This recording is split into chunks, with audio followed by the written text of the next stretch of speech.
Ano ang mga sustansya at kemikal na maaaring makuha sa kamyas? Ang iba't ibang bahagi ng halamang kamyas ay maaaring makuhanan ng maraming uri ng kemikal at sustansya na maaaring may benepisyo sa kalusugan. Ang halaman ng kamyas ay mayroong mga kemikal na amino acids, citric acid, cyanidin 3 o BD-glucoside, phenolics, potassium ion, sugar, at vitamin A.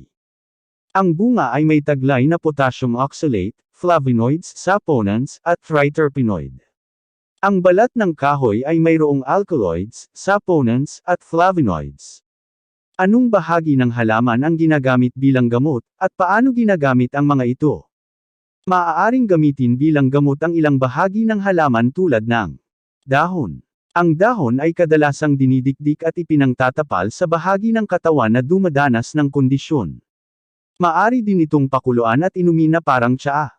Bunga. Madalas din gamitin ang bunga sa paggagamot sa pamamagitan ng pagkain nito, o paglalaga at pag-inom sa pinaglagaan.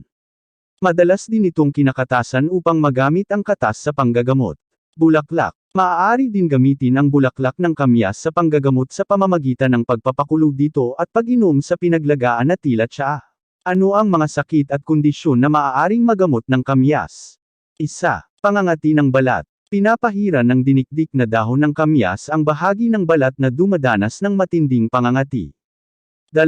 Iritasyon sa mata. Maaaring patakan ng katas ng kamyas ang mata na may iritasyon. 3. Almoranas. Maaaring maibsan ang pamamaga ng tumbong o almoranas sa pamamagitan ng pag-inom sa pinaglagaan ng dahon ng kamyas. 4. Beke. Pinapahiran ng dinikdik na dahon ng kamyas ang apektadong bahagi ng katawan partikular sa bandang panga. 5. Pagtatagihawat. Makatutulong din ang dinikdik na dahon ng kamyas sa matinding pagtatagihawat sa balat. 6. Rayuma. Ang pananakit sa mga kasukasuan na dulot ng rayuma ay maaaring maibsan sa pamamagitan ng pagpapahid ng dinikdik na dahon ng kamyas sa mga bahaging nanakit. 7. Ubo. Maaring ilaga ang bulaklak ng kamyas upang mainom at guminhawa ang pag-uubo. 8. Lagnat. Makatutulong sa pagbaba ng lagnat ang pag-inom sa katas ng bunga ng kamyas. 9. Beriberi. Ang sakit na beriberi ay dulot ng kakulangan ng vitamin B1 thiamine. Maaari itong maibsan sa pamamagitan ng pagkain ng bunga ng kamyas. 10.